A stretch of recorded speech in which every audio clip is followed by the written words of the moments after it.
لیٹن سے یہاں سے نکلا، کسی چیز کا اندر سے باہر آنا. ہمارے ہاں تو وہ ایجوکیشن کا نصاب بھی الٹا ہے.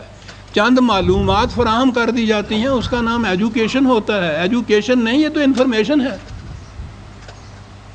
پنجاب میں اتنے دریا ہیں، یہ ایجوکیشن ہے؟ ایجوکیشن سی تزکیہ نفس، انسانی صلاحیتوں کو اس طرح سے ان کی نشو و نما کرنا کہ یہ تقاضے دل کی گہرائیوں سے ابھریں. کتاب و حکمت یہ رسالت کا فریضہ تھا، یہ امت کا فریضہ تھا، یہ دین کی غایت تھی. عزیزان من ڈھونڈتے پھر رہے ہیں کہ نظام کس طرح سے بنے گا، دستور کیا ہوگا، حکومت کی شکل کیا ہوگی. سوال تو پہلے یہ ہے کہ یہ امت، یہ قوم کس طرح کی ہوگی.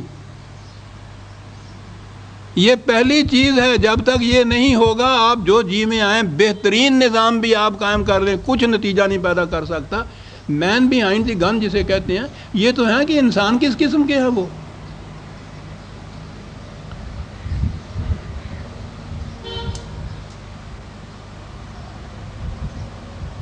جب یہ تشکیل پاکستان کے بعد ہم یہاں آئے ہیں تو اس بندہ ناچیز نے یہ چیز کی تھی. میں تو 10 سال رہا تھا اس تاریخ میں. ان سے کہا تھا کہ وہاں یہ جتنی تحریک تھی، صرف ایک مطالبہ ہم نے پیش کیا تھا پاکستان کا کہ یہ ہمارا مطالبہ ہے. وہاں اتنی فرصت نہیں تھی کہ اس قوم کی تعلیم و تربیت کی جا سکتی. اس لیے اب یہ خطہ زمین تو حاصل ہوا ہے، قوم ویسے کی ویسی آئی ہوئی ہے جس کی ذہنیت نہیں بدلی ہوئی. کرنے کا کام یہ ہے قرآن کے حکم اور اتباع سنت رسول اللہ صلی اللہ علیہ وسلم کے، ان کی تعلیم کا اس طرح انتظام کیا جائے کہ ان کا تزکیہ ہو جائے. جو موجودہ افراد ہیں قوم کے، ان کے ذمے تو یہ لگائیے کہ یہ اس ملک کی حفاظت کرتے رہیں، یہ خطہ زمین محفوظ رہے، یہ تو ان کے ذمے لگائیے. اور آنے والی نئی نسل جو ہے ان کی تعلیم کا، ان کی تربیت کا ایسا انتظام کیجئے کہ یہ مقاصد جو تھے اس خطہ زمین کو حاصل کرنے تھے، وہ ان کے دل کا تقاضا بن جائے. کسی نے اس کی طرف توجہ نہ دی. آخر الامر جا کے وہ ٹکرے مار کے مایوس ہو گئے. وہ میں نے آپ کو معلوم ہے وہ اسکیم اپنے کالج کی تیار کی کہ کم از کم چھوٹے سے پیمانے سے صحیح اس لائن کے اوپر میں کچھ ایک مثال تو قائم کر دوں. بدبختی ہماری وہ ادھر سے وہ اسکیم بارآور ہونے کو آئی، ادھر سے وہ آرڈیننس نافذ ہو گیا کہ کوئی کالج بنایا ہی نہیں جا سکتا تھا. گاؤ خرد ہو گئی وہ اسکیم. اب تک وہ آرڈیننس نافذ ابھی تک. تو اب یہ جو کہتے ہیں نا کہ آگے کا ہوا بگڑا ہوا ہے، ساری قوم کرپٹ ہو گئی ہے، کوئی اس میں خوبی باقی نہیں رہی، یہ ساری قوم کو اس طرح سے کہتے ہیں ہو گئی ہے. اور اس قوم کے ذریعے سے کچھ ایسا قانون دستور بنانا چاہتے ہیں کہ جو اس دنیا کو جنت بنا دے.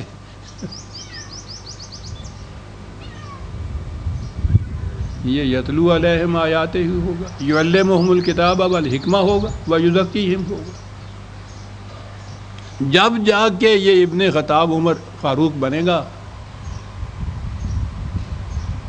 ورنہ اگر یہ چیزیں نہ ہوتی تو وہ وہی عرب رہتے، پھر تو یہ چیز نہ بن سکتی جو ہمارے سامنے آئی ہے. اس لیے جسے کہتے ہیں نا کہ صاحب اتباع سنت بڑا ضروری ہے، لیکن وہ اتباع سنت کیا کہتے ہیں؟ میں ویسے نہیں کہہ رہا کسی کہ مسواک کی لمبائی اتنی ہونی چاہیے. اتباع سنت یہ ہے تعلیم کتاب و حکمت و تزکیہ نفوس. یہ کرو.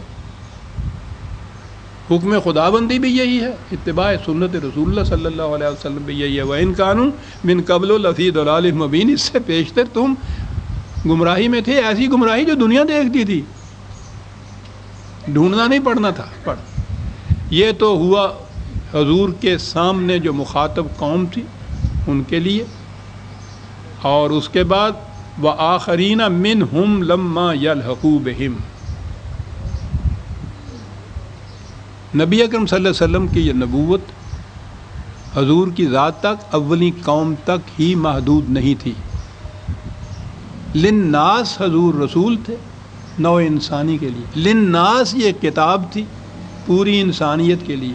ابدی طور پر قیامت تک کے لیے آنے والے انسانوں کے لیے یہ کتاب تھی، اور یہی اتباع رسالت میں جو طریقہ اختیار کیا گیا تھا یہ آگے چلنا تھا پوری انسانیت کے لیے۔ تو یہیں یہ بات کہہ دی کہ یہ یہیں تک محدود نہیں ہے، بلکہ ان کے بعد جو لوگ آنے والے ہیں ان کے لیے بھی یہی کتاب ہے، اور ان کے لیے بھی یہی طریقہ ہوگا جو ہم نے یہاں تجویز کیا ہے ان کے لیے جو مخاطب قوم ہے۔ آخرین منہم لما یلحقوا بہم، اس نے عزیزان من باتیں کیا کرتے ہیں ختم نبوت کے اوپر کہ یہ تے کی زبر ہے، یہ تے کی زیر ہے۔ وہ زبر اور زیر کا سوال ہی نہیں ہے، قرآن تے فیصلہ کر رہا کہ یہ انہی کے لیے نہیں ہے، ان کے بعد آنے والی انسانیت جو ہے ان کے لیے بھی یہی ہے۔ تو معاملہ ختم ہو گیا، یہی کتاب ہے۔ لیکن یہ جب تفسیروں کے بس پڑ گئی بات، آپ کو پتہ اس کا ترجمہ کیا ہوا؟ ترجمہ نہیں، اس کا مفہوم کیا بیان ہو گیا؟ قیامت تک کے انسان یہ تھا قرآن نے جو کہا، بعد میں جتنے آنے والے بعد میں ہیں ان کے لیے بھی یہی ہے نصاب، یہی ہے کتاب، یہی ہے نبوت، یہی ہے رسالت۔ اب آگے شان نزول انہوں نے پیدا کیا ہے، ایک وہ بڑی سازش ہے۔ وہ قرآن کے ابدی عالمگیر حقائق کو محدود کر دینا، کسی خاص واقعہ کے ساتھ مختص کر دینا کہ یہ وہیں تک تھا، بس وہ واقعہ ہو چکا، معاملہ بھی یہ ختم ہو گیا، قرآن کی یاد اب پھوگ رہ گئی باقی۔ یہ میں کیا عرض کروں کہ کس کس قسم کی یہ سازشیں ہوئی ہیں۔ اس کے شان نزول ہو گئے۔ قرآن کی آیت تھی کہ قیامت تک کے لیے یہ نبوت اور رسالت باقی رہے گی۔ شان نزول آئی، بخاری کی حدیث میں ہے کہ جب یہ آیت نازل ہوئی تو صحابہ نے پوچھا کہ حضور یہ کون سی قوم ہوگی جو بعد میں کہی گئی آنے والی ہے، کوئی خاص قوم؟ آپ نے اس کو ٹال دیا۔ پھر اس کے بعد دوبارہ پوچھا گیا، آپ نے ذرا سی حجاب برتا۔ پھر پوچھا گیا، جب اصرار کیا گیا تو حضرت سلمان پارسی بیٹھے ہوئے تھے، فارس کے، آپ نے ان کے مونڈے پہ ہاتھ رکھا اور کہا کہ یہ ان کی قوم ہے۔ اور نظر آتا ہے کہ ایرانیوں نے اپنے لیے یہ شان نزول وضع کی۔ اب عرب کے بعد گویا ان کے سکسیسر یہ ایرانی ہوں گے صاحب۔ سند قرآن کی آیت اور رسول اللہ کی تفسیر،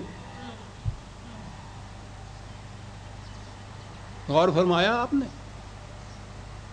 کہ انہوں نے جو کچھ آ کر پھر ایرانیوں نے اس دور کے ایرانیوں نے عباسیوں کے دور میں جس طرح سے آپ کے اس اسلام کے حصے بکھرے کیے ہیں، جس طرح سے مسخ کیا ہے، نیا ایک اسلام انہوں نے انٹروڈیوس کیا ہے، اس کے لیے سند کیا تھی؟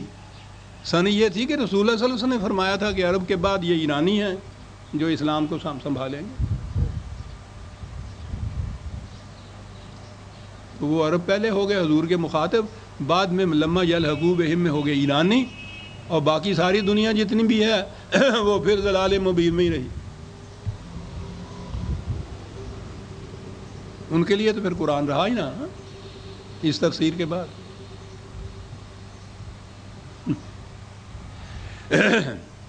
وَهُوَ الْعَزِيزُ ذَلِكَ فَضْلُ اللَّهِ يُؤْتِيهِ مَن يَشَاءُ وَاللَّهُ ذُو الْفَضْلِ الْعَظِيمِ۔ دونوں چیزیں ہیں، یہ وحی جو ملی ہے نبوت کی، نبی کو وحی کا ملنا صرف خدا کے فضل پہ منحصر ہے، یہ اس کا اپنا حاصل کردہ تحصیل کردہ نہیں ہوتا، اکتسابی علم نہیں ہوتا، اپنی محنت سے اس نے پانی پیوں گا، اکتسابی نہیں ہوتا۔ یہ نبوت خالصتاً وہبی ہے، خدا کی طرف سے یہ ملتی ہے۔ ایک تو یہ ہے کہ یہ نبوت کا ملنا رسول کو یہ تھا فضل، اور پھر یہ کہ یہ جو رسول ملا ہے اس امت کو، یا یہ جو نظام ہے اس رسالت کا، یہ خود پھر اس امت کے لیے، انسانیت کے لیے بھی فضل خداوندی ہے کہ اس نے طریقہ بتا دیا۔ یہ اس رسول کے متعلق دوسری جگہ ہے وہاں قد من اللہ علی المومنین، یہ احسان خداوندی ہے مومنوں کے اوپر کہ ان میں اس جیسا رسول بھیج دیا۔